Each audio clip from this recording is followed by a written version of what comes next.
Thank you very much, Mr. Chairman. Congressman Bishop, Mr. Edgar, congratulations on your nomination. Thanks for being here. It's great to see you both here.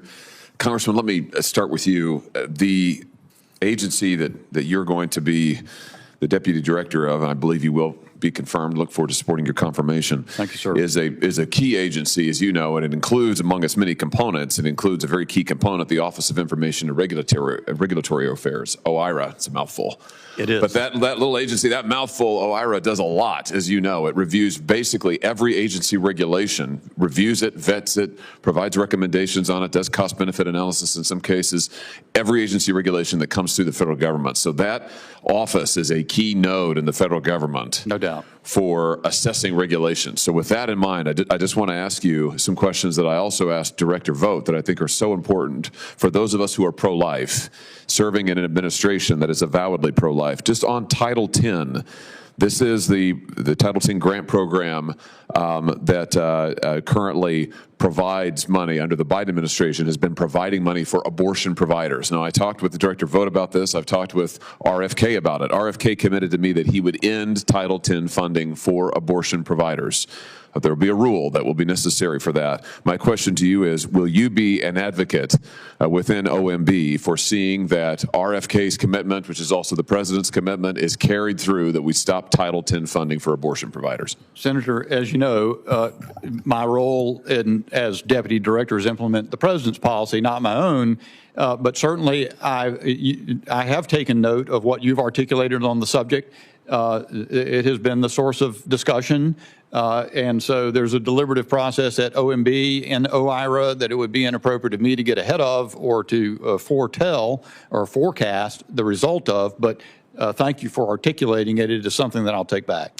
Good. I just want to drill down on this, though, because this is very important, and I don't think this is in doubt. The HHS Secretary, now confirmed and sitting, has said under oath that he will overturn the current rule and put back in place President Trump's rule on Title 10 funding. The President himself has said he does not support Title 10 funding going to abortion providers. So I guess another way to ask you this question is, let me put it to you this way. Do you support the President's policy, implemented into law in his first term, articulated again since then, articulated again now by his current HHS Secretary, that Title 10 funding should not flow to abortion providers? Let me ask it that way. In my view, the purpose of OMB and my purpose as Deputy Director will be to implement the President's policy. Okay, good. Let me ask you about the Hyde Amendment. Will you work to ensure that all federal agencies fully comply with the Hyde Amendment, which, as you know, is statutory law and has been since 1977? OMB does play a role in ensuring consistency and observing law across the federal agencies, and so certainly, Senator, it'll be an issue we'll give attention to. Oh, great. And that includes, just to be clear, that includes the Hyde Amendment, which is in place and has been governing law since 1977. Is that fair to say? Yes, sir, it is. Okay, good. The Weldon Amendment. Similarly, the Weldon Amendment prevents discrimination against healthcare providers who have a conscience objections to abortion. The last administration essentially ignored it. It is the law. Again, in your position at OMB, as you review these regulations, as you advise on the implementation of the law, will you advise every component of the government to comply with the law, which includes the Weldon Amendment? Senator, it will be my purpose as Deputy Director of OMB to comply with the law and see to it that other agencies and personnel within the federal government do so to the extent of my responsibility. Good, and that includes the Weldon Amendment, correct, Congressman?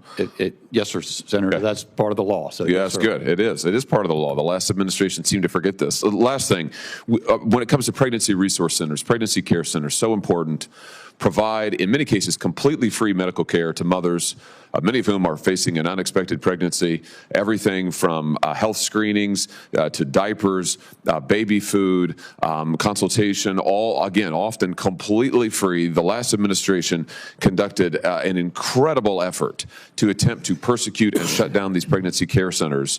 The President, in his first administration, allowed federal funding to be available and federal grants to pregnancy care centers. He said he wants to do that again.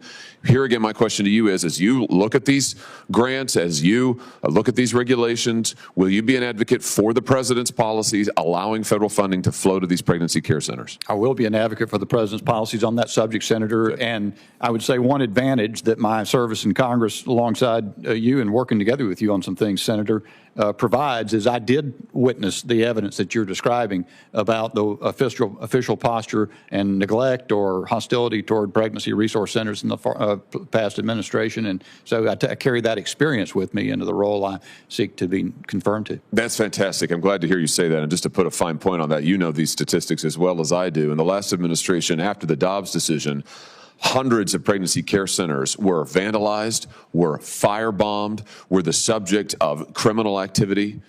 And while the last administration abused federal statutes to go persecute pro-lifers who demonstrated peacefully, according to their religious beliefs, they did nothing to protect pregnancy care centers. Nothing. Hung them out to dry, allowed them to be firebombed, vandalized, criminalized, and the rest. It's absolutely outrageous, all while denying them, in many cases, grants for which they qualify under federal law. So your experience on this will be important, I think, and I look forward to you being a strong advocate in the administration. I see my time has sadly expired, and as Senator Paul knows, I always adhere to my time limits. So I'll have some questions for the record for you, Mr. Edgar, and maybe a few more for you, Congressman. Again, thank you both for being here. I look forward to supporting your nomination.